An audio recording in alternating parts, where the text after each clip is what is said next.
Personal biases can have a huge effect on how a teacher teaches. This could be anything from a bias in gender, if they prefer male or female students, or it could be a bias about the information or material they have to give to the class. In my experience, especially in my undergrad experience, if a professor did not want to be there or did not like the material that they were teaching, it was blatantly obvious, and it translated into the student body as well. It made us not want to be there because we could tell that the professor did not want to be there. So keeping those in check and understanding what yours are, whether they're right or wrong, it does not matter, but you need to acknowledge the biases that you might have and address them, so that way the students will not pick up on those biases and then interrupt the learning process that they are there and you are there to do. I think that a teacher's role in supporting learning is being an advocate for their students, being there to support them through any challenges that they might be having with material, or provide different or alternative routes to get to the type of understanding that we're looking for with the course material that they have just learned, supporting them with their successes and their failures, not just when they're having trouble or not getting the grades that they need to be. This also leads into improving planning and practice, because if you have a student or even a classroom that you've taught the material before, but this class just does not seem to be grasping your learning objectives or what you're trying to get them to do, you need to adapt your material, because it's not the class that's not getting it. It is the way that you are interpreting the material to the class is where the problem arises.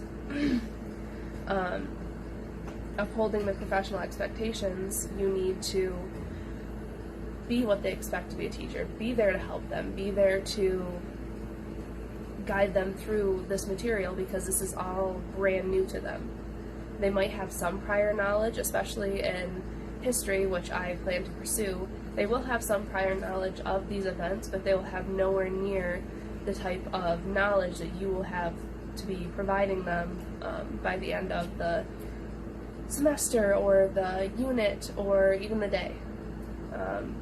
And this is a collaborative effort, because it's not just one teacher, it's not just one teacher and one student.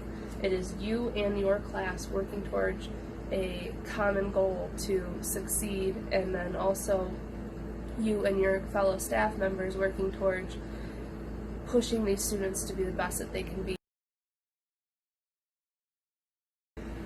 The dispositions that I currently possess that I think will make me a successful teacher is I truly value if the kids understand the information that I am trying to give them. I want them to understand why these events are being studied, why I do the things that I do, as well as other teachers that they will encounter in their educational career. I think that I am a very patient person when it comes to that, to be able to adapt my material to the classes that I'm teaching and be able to make it so it's not just the same material every year, it's ever changing, it's fluid, and it's not something that the students are coming into class and dreading wanting to be there. I do think I do have some things that I need to work on as far as being ready to teach my first year. I think trying to organize my thoughts. I have a lot of ideas in my head as far as when I have inspiration about a topic, and it's kind of hard for me to take all my thoughts and break them down and put them into an organized presentation without sounding all over the place or not making sense. So I think that I need to definitely work on that. But other than that, I am truly excited to be a first-year teacher, and I think that I have what it takes as far as dispositions and attitude towards teaching to be successful and truly make a difference in my students' lives. I will uphold and adhere to academic and professional integrity as a teacher by making sure that I am staying true to myself and to the information that I was brought there to teach to the students, as well as the goals and aspirations I have for myself and the classroom for that school year or that class. Keeping professional integrity is making sure that what I am doing abides by all school policies, I am not breaking any policies, and I am doing the job that I was hired to do.